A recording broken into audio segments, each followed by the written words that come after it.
জীবনে যখন কোনো ব্যক্তি নিজের লক্ষ্য প্রাপ্তির জন্য নিরন্তর পরিশ্রম করতে থাকেন, চেষ্টা করতে থাকেন, তখন তিনি কষ্ট অনুভব করেন, কখনো শারীরিক কষ্ট, কখনো মানসিক কষ্ট। এবার উনি এটা ভাবতে থাকেন যে আমি কি উচিত করছি নাকি অনুচিত করছি। কারণ অন্যদিকে এমন একজন ব্যক্তিও আছেন যিনি একদমই পরিশ্রম চেষ্টা করছেন না। তিনি মদিরা পান করেন, বিলাসিতায় জীবন কাটান, অলস প্রকৃতির হয়ে ওঠেন, নিদ্রাতে বিলীন হয়ে থাকেন আর ভাবেন যে তিনি সুখ লাভ করছেন। কিন্তু এরকম কেন হয়? কারণ যখন আমরা সৎ পথে থাকি, উচিত পথে চলি, লক্ষ্য প্রাপ্ত করার জন্য চেষ্টা করতে থাকি, তখন আমাদের ভেতরে থাকা নেতিবাচক শক্তি এবং পাপ এবার সেখানে যদি আমরা কুপথে চলি, অনুচিত পথে চলতে থাকি, তাহলে আমাদের ভেতরে থাকা পুণ্য এবং ধনাত্মক শক্তি আমাদের দেহ ত্যাগ করে দেয়। আর এই অনুভূতির কারণেই আমরা সুখ অনুভব করি। কিন্তু কখনো ভাববেন যে এই সুখ বেশি সময় পর্যন্ত থাকে না। সেই জন্য সবসময় মনে রাখবেন, যদি আপনি জানেন যে এটাই আপনার লক্ষ্য, এটাই উচিত পথ, শুভ পথ, তাতে নিরন্তরভাবে এগিয়ে যেতে চেষ্টা করতে থাকুন। এই কষ্ট আপনাকে সুখের পরাকাষ্ঠায় কখন পৌঁছে দেবে তা আপনি জানতেই পারবেন না। আসুন আমার সাথে ভালোবেসে বলুন, রাধা রাধা। সংসারে আমাদের জীবনে যখন কোনো সুখ বা দুঃখ আসে, তার জন্য আমরা কাউকে না কাউকে অবশ্যই দায়ী করে থাকি, তাই না? এই ব্যক্তি আমাদের সাথে এরকম কাজ করেছেন, তাই আমার সাথে এমন হলো। ওই ব্যক্তি যদি এমনটা না করতেন, তাহলে আজ আমি ওই স্থানে পৌঁছতে পারতাম। সবই আপনার দৃষ্টিভঙ্গির ওপর নির্ভরশীল। আর যদি আপনার দৃষ্টিভঙ্গি এমন হয়, তাহলে তা অনুচিত। সত্যি কথা বলতে, এই সংসারে ভিন্ন ভিন্ন ধরনের মানুষ আছে। এটা আপনার ওপর নির্ভর করছে কিভাবে তাদের স্বাগত জানাবেন। একবার ভাবুন, আমি আমার দুটো হাত সামনে নিয়ে এলাম, দুটো মুঠো খুলে দিলাম। দুই প্রকারের মানুষ আসবেন, কিছু না কিছু দিয়ে যাবেন। এই মুঠো যদি আমি বন্ধ করে দিই, তাহলে না কেউ আমাকে কিছু দিতে পারবে, না আমার কিছু যাবে আসবে। নিশ্চয়ই বুঝতে পারছেন এই দুই ধরনের ব্যক্তি কারা এবং তারা কি দিয়ে যান। আমি যদি নিজের মুঠো খুলে দিই, তাহলে কিছু ভালো মানুষ আসবেন, আমাকে আনন্দ, সন্তুষ্টি, জ্ঞান প্রদান করে যাবেন, ভালো অভিজ্ঞতা দিয়ে যাবেন। কোনো খারাপ ব্যক্তি যদি আসেন, তাহলে তিনিও খারাপ অভিজ্ঞতা দেবেন, যার থেকে আমি শিক্ষা লাভ করব। এই সব কিছু আমি লাভ করতে পারি। মুঠো যদি বন্ধ করে রাখি, তাহলে আমি কিছুই পাবো না। দেখুন, এই সংসারে প্রত্যেকের জীবনে এইরকম। প্রত্যেকের জীবনে সবকিছুই আছে, ভালো খারাপ দুই মানুষই আছে, ভালো অভিজ্ঞতা আছে, খারাপ অভিজ্ঞতা আছে। নির্ভর করছে আপনার ওপর যে আপনি কি করবেন, এনাদের স্বাগত কিভাবে জানাবেন, কার থেকে কি বুঝবেন, কি শিখতে পারবেন, আর কোন দৃষ্টিভঙ্গি নিয়ে অগ্রসর হবেন। এটাই নির্ধারণ করবে যে আপনার জীবন কেমন হবে। আসুন আমার সাথে ভালোবেসে বলুন, রাধা রাধা। মানুষ জন্মগ্রহণ করে, তার সাথে ভয়েরও জন্ম হয়। ছোটবেলা থেকেই আমাদের মনে কোনো না কোনো প্রকারের ভয় থেকেই যায়। কেউ এই বিষয়ে ভয় পায় যে তার কোনো বস্তু তার থেকে দূরে চলে যাবে। কেউ এই বিষয়ে ভয় পায় যে আমি নিজেকে হারিয়ে ফেলব। কেউ এই ভেবে ভয় পায় যে আমার প্রিয়জনেরা তারা যেন আমার থেকে দূরে না চলে যায়। কেউ এই ভেবে ভয় পায় যে আমরা যেন পথ না হারিয়ে ফেলি, আদি ইত্যাদি। কিন্তু সত্যি কথা বলতে, ভেবে দেখুন এই ভয় বাস্তবে কি? শুধুই একটা মনস্থিতি, আর কিছুই নয়। যা কিছু আপনি জীবনে পেয়েছেন, তা একদিন আপনাকে হারাতে হবে। এই জীবন হলো আপনারই, কিন্তু তাও একদিন সমাপ্ত হবে। তাই ভয় পেয়ে কি লাভ? এই ভয় শুধু আপনাকে জীবনযাপন করা থেকে বাধা দিচ্ছে, আর কিচ্ছু নয়। পথ হারিয়ে ফেললেই বুঝতে পারবেন যে নতুন পথ কিভাবে বানাতে হয়। কিছু মানুষকে জীবন থেকে হারালে তবেই আপনি বুঝবেন যে আপনার আপনজনকে। এই ভয়ের কারণে ভীত হয়ে থাকবেন না। এই তারা নক্ষত্র অন্ধকারের অভাবে গুরুত্ব হারায়। শিবকেও মহাদেব হওয়ার জন্য বিষপান করতে হয়েছিল। প্রত্যেক পরিস্থিতি, প্রত্যেক সাফল্য আপনার পরীক্ষা নেবে, তাতে উত্তীর্ণ হওয়া হলো আপনার কর্ম। যখনই আপনি ভয় পাবেন বা সংকটের সম্মুখীন হবেন, তখন সাহসের সাথে তার সম্মুখীন হন। মনে রাখবেন, যে সম্মুখীন হতে জানে সাফল্য তার সাথে সবসময় থাকে। আসুন আর আমার সাথে ভালোবেসে বলুন, রাধা। কিনা তাকে ভালো দেখাচ্ছে কিনা, প্রসাধনের জন্য সেটা ব্যবহার করা ঠিক হবে কিনা। অর্থাৎ হীরের উপস্থিতিতে দর্পণের গুরুত্ব কম হলো না, দর্পণের কারণে হীরের মূল্য বোঝা গেল। আমাদের জীবনেও ঠিক এরকমই ঘটে। আপনারা যদি সংসারে নিজের আশেপাশে দেখেন, এমন অনেক মানুষ দেখতে পাবেন যারা নিজেদের ক্ষেত্রে মহান স্থানে পৌঁছেছেন, নিপুণ, এবং নিজেকে ছোট মনে করবেন না। আসুন আর আমার সাথে ভালোবেসে বলুন, রাধা রাধা।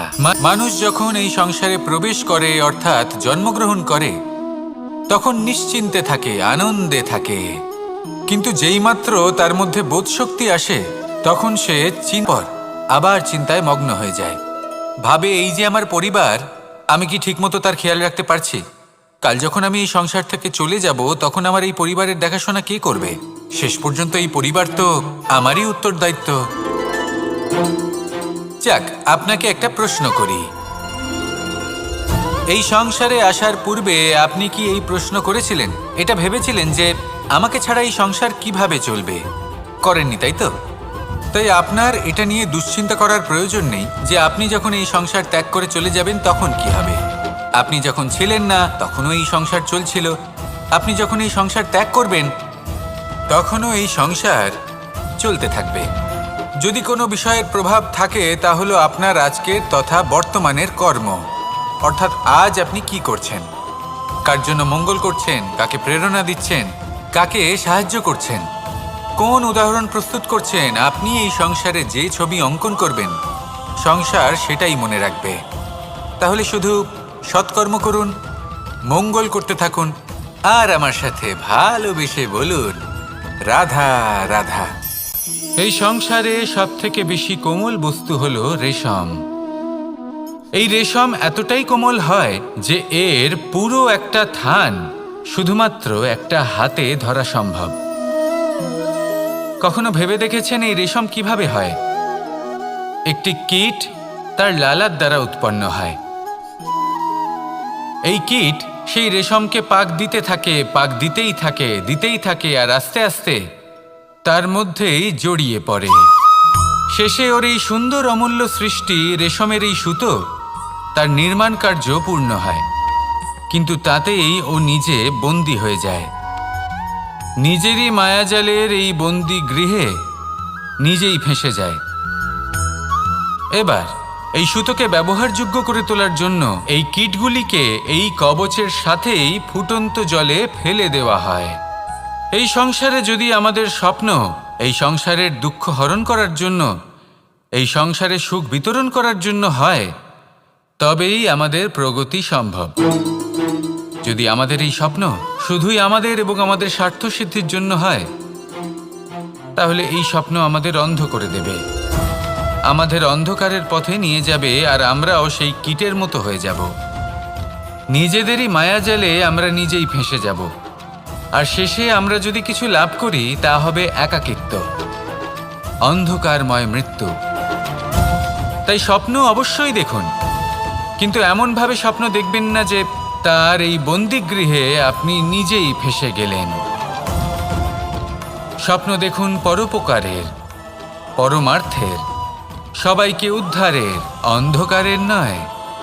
তবেই কল্যাণ হবে, আর তবেই এই হৃদয় প্রসন্ন হয়ে বলবে, রাধা রাধা। একবার একটা শেয়াল বনে বিচরণ করছিল। ও একটা ছোট্ট শাবক দেখতে পেল। ও ভাবলো, আজ একেই আমি খাবার হিসেবে গ্রহণ করব।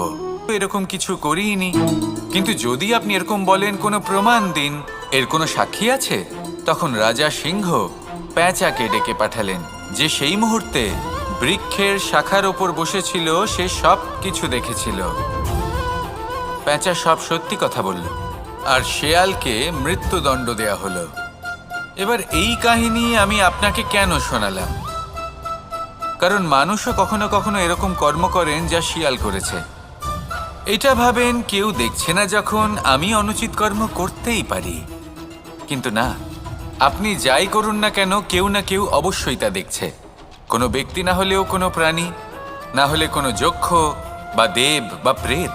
যদি এনারা কেউ না দেখেন, তাহলে ধরিত্রী মাতা দেখেন, যেখানে দাঁড়িয়ে আপনি সেই কর্ম করছেন, তাই না?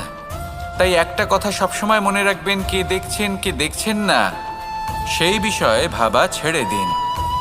এটা খুব সহজ কথা। আপনি যদি উচিত কর্ম করেন, উচিত ফল পাবেন। যদি অনুচিত কর্ম করেন, তাহলে আপনি অনুচিত ফল অবশ্যই পাবেন। সেই জন্য উচিত পথে চলতে থাকুন, উচিত কর্ম করতে থাকুন, আর আমার সাথে ভালোবেসে বলুন, রাধা রাধা। সুখ, দুঃখ এবং শক্তি, এই তিন হলো এই সংসারের ত্রিদেবের মতো।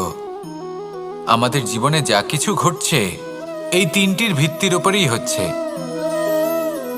আসলে এই সংসারের একটা নিয়ম আছে, যখনই আপনি কিছু লাভ করেন, এই সংসার আপনার পরীক্ষা নেয়। এটা জানার জন্য আপনার পরীক্ষা নেয় যে আপনি যা কিছুই লাভ করেছেন, আপনি কি আদৌ সেটার যোগ্য কি না। ঠিক সেইভাবেই এই সুখ, দুঃখ এবং শক্তি আপনার পরীক্ষা নিয়ে থাকে।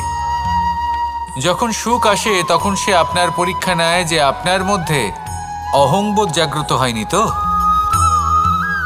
যদি অহংবোধ চলে আসে, তাহলে সুখ সেখানেই সঙ্গ ত্যাগ করে। দুঃখ আপনার ধৈর্যের পরীক্ষা নিতে থাকে, আর যদি আপনার মধ্যে ধৈর্য না থাকে, তাহলে এটা আপনাকে আরো বেশি দুঃখের গভীর অন্ধকারে ঠেলে দেবে। সেখানে শক্তি পরীক্ষা নেয় আপনার বিনম্রতার। যদি আপনি বিনম্র না হন, তাহলে হয় এই শক্তি আপনার সঙ্গ ত্যাগ করবে, নয় এই শক্তি বিনম্রতার অভাবে আপনার পতনের কারণ হতে পারে। এই সংসারে যে কোনো ব্যক্তি যিনি এই পরীক্ষায় উত্তীর্ণ হয়ে থাকেন, এই জীবনে তিনি সাফল্য লাভ করেন। আসুন আমার সাথে ভালোবেসে বলুন, রাধা রাধা। আমি মনুষ্যরূপে জন্ম নিয়েছি এবং সমস্ত কর্ম এই রূপেই করেছি, কিন্তু আশ্চর্যের বিষয় হলো, এমন কিছু জ্ঞান যার ভিত্তিতে মানুষ যা চাইবেন তাই লাভ করতে পারবেন, যদি সঠিক কর্ম করতে থাকেন। যখন কংসের অসুররা গোকুলে ধ্বংসলীলা চালাচ্ছিলেন, তখন আমি কারোর থেকে সাহায্য চাইনি। আমি দাঁড়িয়েছিলাম, আছে আপনি অবশ্যই লাভ করবেন। আর এই মন সুপ্রসন্ন হয়ে বলবে, রাধা রাধা। ভোজন, এই সংসারে যেই হোক না কেন, কোনো মানুষ হোক, কোনো প্রাণী হোক, কোনো কীট হোক বা কোনো বনস্পতি হোক, প্রত্যেকের জন্য ভোজন অতি আবশ্যক। কারণ ভোজন থেকেই শক্তি পাওয়া যায়, আর সেই শক্তি দিয়েই সংসারের, আমাদের জীবনের সমস্ত কার্য করা যায়। এবার এমন এক ধরনের শক্তি হয় যা শীতের ঋতুতে সূর্য থেকে আমরা পেয়ে থাকি, আর আরেক ধরনের উত্তাপ হয় যা দিয়ে ভোজন রান্না করা হয়, সুস্বাদু নানান ধরনের ভোজন। এবার অত্যন্ত গুরুত্বপূর্ণ হলো, যে ব্যক্তি সেই ভোজন বানাচ্ছেন তার মানসিক পরিস্থিতি, এবং সেই ব্যক্তি যিনি ভোজন গ্রহণ করছেন তার মানসিক অবস্থা। যখনই আপনি ভোজন বানাচ্ছেন, তখন ভালোবাসার সাথে কাজটা করুন, ধন্যাত্মক ভাব নিয়ে, সৎ ভাবনার সাথে। কারণ আপনার এই মানসিক স্থিতি শক্তির আকারে সেই খাদ্যের সাথে মিলেমিশে যায়। আর যখনই আপনি ভোজন গ্রহণ করছেন, তখন সদ্ভাবনার সাথে, প্রসন্নতার সাথে গ্রহণ করুন, ধন্যাত্মক ভাব নিয়ে। যদি আপনি প্রসন্নতার সাথে রান্না করেন, প্রসন্নতার সাথে খাদ্য গ্রহণ করেন, তাহলে আপনি প্রসন্নই থাকবেন, আর মন সুপ্রসন্ন হয়েই বলবে, রাধা রাধা। দীপাবলি আমাদের সবথেকে বড় উৎসব। শ্রীরাম রাবণকে পরাস্ত করে 14 বছরের বনবাস কাটিয়ে আবার অযোধ্যায় ফিরে এলেন অমাবস্যার রাত্রে। অযোধ্যায় সবাই খুব প্রসন্ন ছিলেন, খুবই উৎসাহিত ছিলেন। অযোধ্যায় সহস্র প্রদীপ প্রজ্বলিত করা হয়েছিল এই উৎসবে।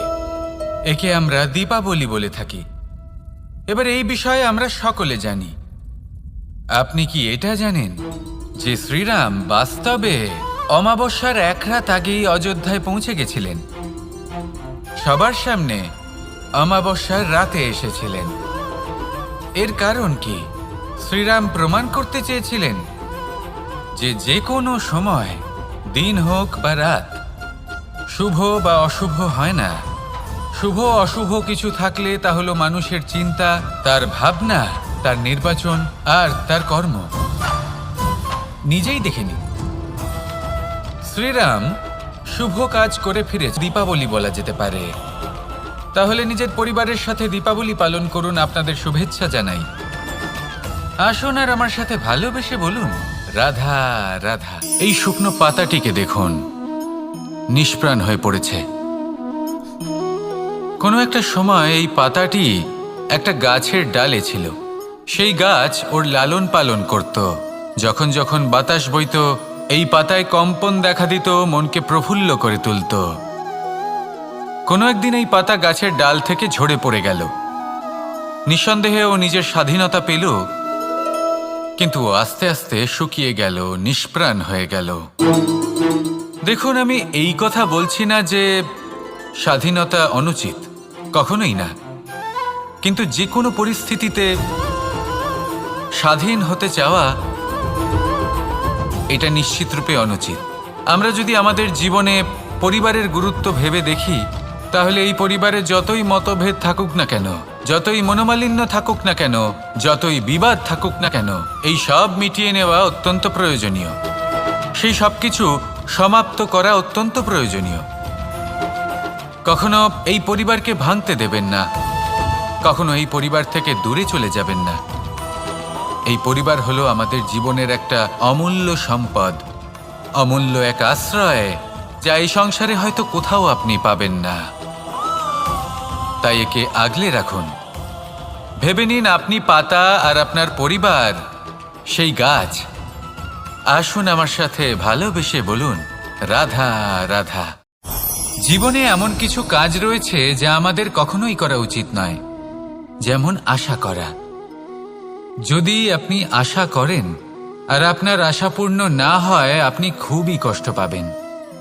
এবার আপনি যদি প্রতীক্ষা করেন, করতেই থাকেন, আর সেই ব্যক্তি যদি না আসে, তাহলেও খুব কষ্ট পাবেন। আর হলো তুলনা। আপনি যদি তুলনা করতে যান, তাহলে এটাই ভাববেন যে হয় আমি বা অন্য কোনো ব্যক্তি, এই দুজনের মধ্যে কোনো এক ব্যক্তি নিকৃষ্ট। আর এই ভাবনাটাই হলো অনুচিত। যদি আমরা কথা বলি সেই সব বিষয়ে যা আমাদের করা উচিত, যেমন পরীক্ষা। এই পরীক্ষা সবসময় আমাদের আরো সফল করে তোলে, আরো শ্রেষ্ঠ করে তোলে, আরো উৎকৃষ্ট করে তোলে। আসন্ন মহাসংগ্রামের জন্য আমাদের প্রস্তুত করে তোলে এই পরীক্ষা। তাই এই পরীক্ষার থেকে কখনোই পালাবেন না, এর সম্মুখীন হন। আর হলো কর্ম। কর্ম করা কখনোই বন্ধ করবেন না। তুলনা করার বদলে কর্ম করুন, প্রতীক্ষা করার বদলে কর্ম করুন, আর আশা করার বদলে কর্মই করুন। জীবন সফল হয়ে যাবে। দেখুন, সবার শেষে সত্যি বলতে এই কর্ম আর এই পরীক্ষা, এই দুই আমাদের জীবনকে সুখী করে তুলতে পারে। আসুন আর আমার সাথে ভালোবেসে বলুন, রাধা রাধা। শুধু ওনাদের কঠোর ব্যবহার দেখলে আমরা একটু ভয় পেয়ে যাই। এবার ওনাদের এই কঠোর ব্যবহার আমাদের ভালো না লাগলেও অত্যন্ত আবশ্যক, কারণ মাতার থেকে আমরা যে শক্তি লাভ করি তা যেন নিয়ন্ত্রণ হারিয়ে বিধ্বংসী না হয়ে ওঠে। আমরা যেন কোনো কুপথে না চলে যাই, আমরা কখনো যেন দোষ না করে ফেলি। শুধু সেই জন্য পিতা এবং গুরু একটু কঠোর হয়ে ওঠেন, এবং ওনাদের এই কঠোর আচরণ ভবিষ্যতে গিয়ে আমরা অবশ্যই বুঝতে পারি। জীবনে কিছু বছর আমরা এগিয়ে যাই, আর তারপর আমরা বুঝতে পারি যে বাবা এবং গুরু আমাদের যথেষ্ট ভালোবাসতেন, কিন্তু ওনাদের ভালোবাসার বহিঃপ্রকাশ আলাদা। প্রয়োজনীয় হলো এটা দেখার, এটা বোঝার যে শুরু থেকে আমাদের প্রতি ওনাদের আচরণ কেমন ছিল।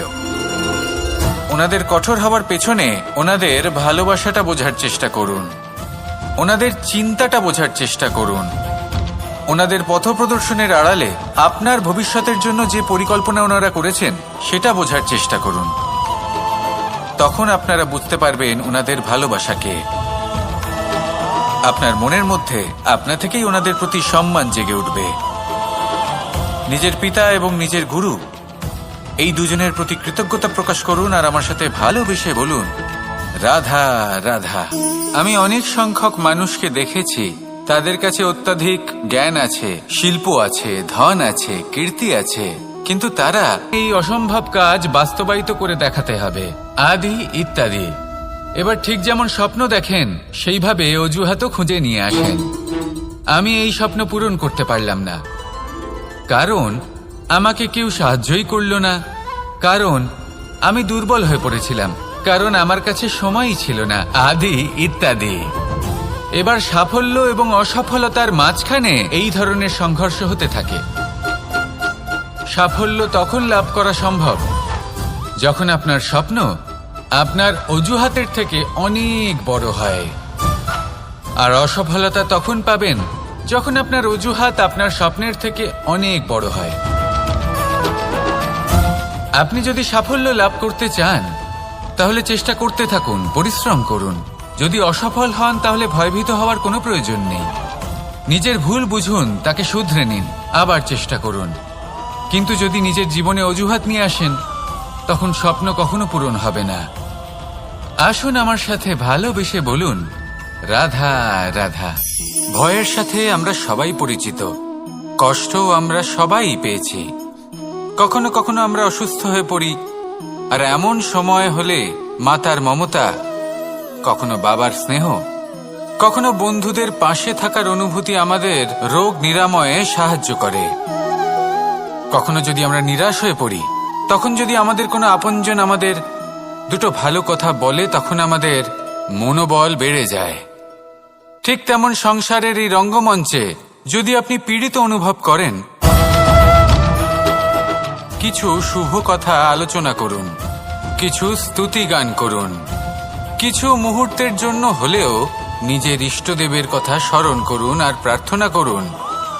সাহস বাড়বে, শক্তিও বৃদ্ধি পাবে এবং সামনে এগিয়ে চলার পথও দেখতে পাবেন। তখন এই মন প্রসন্ন হয়ে বলবে, রাধা রাধা। ততক্ষণ ঠিক আছে, এই ধন আপনার কাছে অমৃত, কিন্তু যখন এই ধন আপনাকে ব্যবহার করতে শুরু করে, বুঝে যাবেন যে আপনার পতনের সময় শুরু হয়েছে। দ্বিতীয় বিষয়, ফেলে আসা অতীত। যাই করুন, আপনি অতীত পাল্টাতে পারবেন না, আর এই সত্যিটা আপনিও জানেন। কিন্তু তাও এর বশবর্তী আমরা হয়ে পড়ি, আর যখন তাই হয় তখন এই সংসারে আমরা যেখানেই যাই না কেন, যত বড়ই সুখ লাভ করি না কেন, সেই সব আমাদের কাছে তিক্ত বলে মনে হয়। তৃতীয় বিষয়, আপনার আশেপাশের মানুষ ভিন্ন ভিন্ন ধরনের মানুষ হয়, যাদের চিন্তা ভাবনা এবং দৃষ্টিভঙ্গি ভিন্ন ভিন্ন প্রকারের। যদি এদের বশবর্তী আপনি হয়ে পড়েন, তাহলে কেউ বলবে এটা করো, এটা ভালো, কেউ বলবে এটা করো না, ওটা করো, ওটা ভালো কাজ, কেউ বলবে এই দুটোই করো না, অন্য কিছু করো। এই কথাগুলিতে আপনি এতটাই জড়িয়ে পড়বেন যে আপনি লক্ষ্যভ্রষ্ট হয়ে পড়বেন। তাই এই তিন বিষয় থেকে সাবধানে থাকবেন। যদি কোনো কিছু বশ করতে হয়, তাহলে আপনাকে বশ করতে হবে আপনার আজকে, নিজের বর্তমানকে। এটা খুব প্রয়োজনীয়। এটা ভাববেন যে এই সময়ের সদ্ব্যবহার আমি কিভাবে করব, সময়কে শাসন কিভাবে করব, ওই কর্ম কিভাবে করব যাতে ভবিষ্যতে কখনো আমার আফসোস না হয়, বরং এই সংসার আমাকে নিয়ে গর্ব করবে, সেই কর্ম করুন।